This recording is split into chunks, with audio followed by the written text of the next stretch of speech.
So now we are obviously trying to get it started, and so we are taking all the air out of the lines, taking all the air out of the injectors, putting a little bit of starting fluid, not much, to get it to crank up.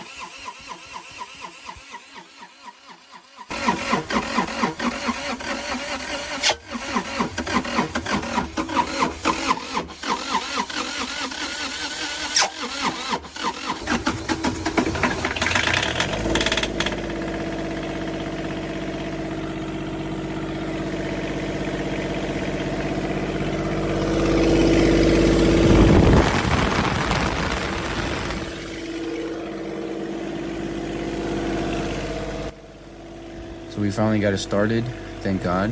And obviously that was the customer's biggest concern, was this excavator going to start or not.